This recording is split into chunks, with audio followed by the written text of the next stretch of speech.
Mohbad ó wà lọ sọ pé náà má jẹ́ kó ṣọkọ fẹ́ o pé kinní kan pé káwọn èèyàn má gbọ́n sí mi lẹ́nu pé mi am hungry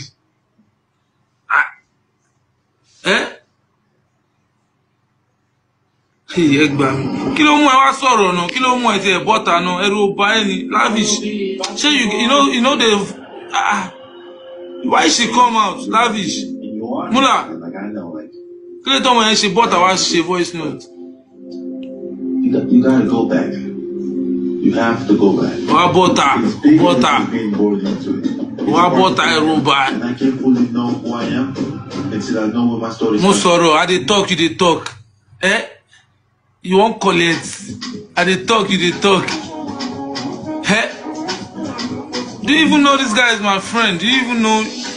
I know you know, but maybe you don't even know very well.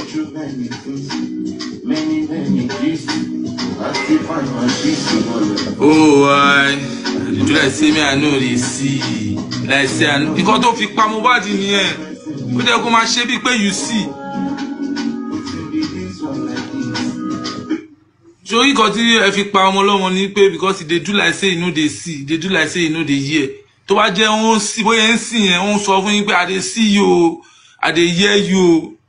Ẹ máa ti couple, ẹ máa ti mọ̀ pé lè ń ká wa. Tó ti wá lọ fi sínú orin I dey do like say I know they see. I know they hear. Which kind of person be this? But you guys don't know he's seeing. But I want to ọ̀bọ yìí rí wa. Really don't show a patient more for her to even reply my voice notes and say I'm hungry. Anyone that come for me should go and listen to her voice notes. Everything is now online now. Ó ti àkàrà ti tún ṣe kó báyìí. Ṣé Mohbad wà, ṣé Primeboy wà ń lé yín jọ yẹn tí Mohbad kú? Answer. Lavish, Mula bá ń bèèrè lọ́wọ́ wọn tẹ́. Ọ̀bọ̀ yóò ti fẹ́ fi gift pa mí, ajé Ọlọ́run máa fowó pa àtòrè. Ó mọ̀ kọ́ Ọlọ́run fowó oore pààyàn. Ajé Ọlọ́run máa fowó pa ẹ́ fún mi àtàánú. Oore ti máa pọ̀ jù. Lord, my bro, I thought you left. Help me ask this girl, help me ask these people. I dropped a voice note yesterday, maybe last week, and she came for me day before yesterday. Others I used to reply, hello, everybody. My God bless my fans. God bless everybody. God bless. You guys don't know how that boy. He's hungry. He's hungry. People quite that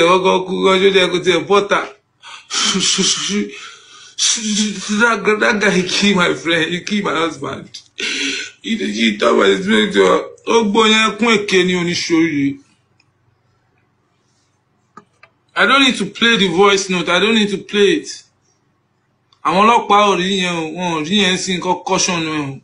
Don't think you can just chance me in this country. Me go money lawyer, money. So far my road is clean. You guys, so far my hand is clean. Everything is clean. I'm not scared of you guys. Nothing is gonna happen to me. Nothing. You see what I say? Oh, la sọ̀rọ̀ tó ń dáṣáká yìí. Oh, la sọ̀rọ̀ tẹ́ ń gbọ́ lẹ́nu wa yìí. Ọwọ́ wa mọ́ kedere. Ọwọ́ mi máa rí funfun nẹ́nẹ́. Ewo wa ní kí wọ́n wá online. Ọ̀rọ̀ yín ò ń jẹ ṣùgbọ́n náà ni. Good morning, my you. Good morning, my fans, my people, my guinea. I want to take some 5,000 from 2,000 from that to destroy life in your con. If you need some shishi, me need some anything. Matu low one. Me need waste your home. Matu low one. If matu show you, matu malola. So about me, I came in Shibuya.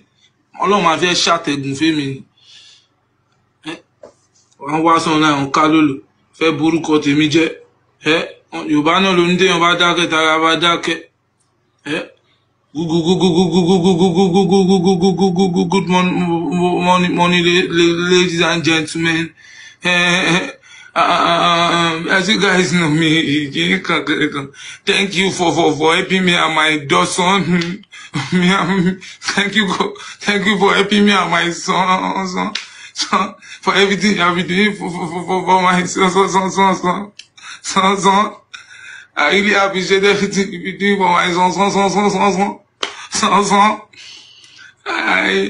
That guy, that boy, you guys should not listen to him.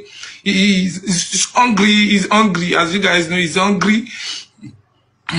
They say make you do DNA. Share DNA. Ká kí tó mọ̀ pọ̀ mọ́ ọ̀rẹ́ mi ni. Ọ̀rẹ́ mi kan ṣe bímọ lánàá ni. You guys know him, Ban Ki-moon. Ó ṣá wà nílé pẹ̀lú ìyàwó ẹ̀ láyà tàlàfíà. Ṣe sọ pé I need DNA. Gbogbo àmà kíkó ìwọ ọmọ náà yẹn jọ́ sí àti ara ẹ̀ ni. Ó mú ojú ẹ̀ gidigidi.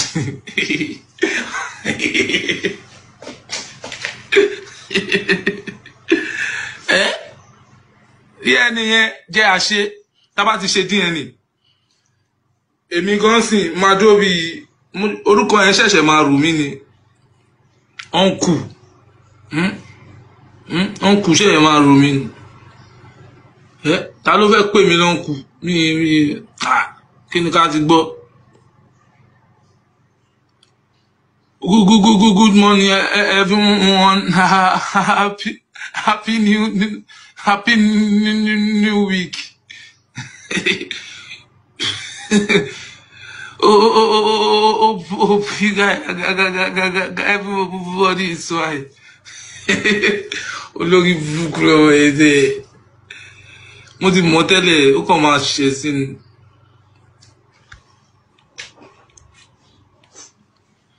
Àwọn ọmọ mi kò dùn wọ́n gbọ́ pà.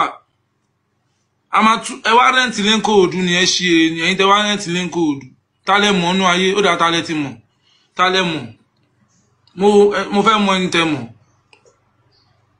Ẹ mọ̀ anybody. Ẹ lówó rárá ẹ lówó. Kò sí kọ́tẹ́ ní. But you guys are deceived with that guy money. Tó ti ń sọ létí yín, ó ti ń sọ bí ó ti ń sọ lójú yín. Tó máa ń pé ẹnu báàdì náà ó bò. Ẹnu òbò. Wà lọ sọ pé I do like say me I know they see. Like say I know they hear. Why? Wá ti ṣe bí pé o rí, jẹ́ ká mọ̀ pé òun rí. Má do like say. Wá ti ṣe bí pé òun gbọ́. Má do like say you know hear. Do like hear am. See am. If you no see am, they go kill you. If you no hear am, they go kill you. But if you see am like this, you see am, you go bob. You bob. My bob now. And she I no see am. And they do like say I know they see. I say I know they hear. Which kind of person be this? Ọ̀rẹ́ ó bá ti ṣe bí pé ó rí, ó bá ti ṣe bí pé ó gbọ́. Wá ti ṣe bí pé ó rí, wá rí, you see it. Don't do like say you no see am. Don't do like say you no see anything. Do like say you see am. Do like say you hear am. Àwọn èèyàn kan wá, they are not giving you 2K. Ìwọ tó mọ bí tọ́mọ ẹ máa gbẹ̀yìn sí lọ́la, tó mọ kan tójú ẹ máa rí lọ́la, wọ́n á fún ẹ ní 2K, 1K, wá insult ẹlòmíì lórí irọ́. Àtiwọ́ tó ń support ẹni tí ó dá. Á tó yín tì.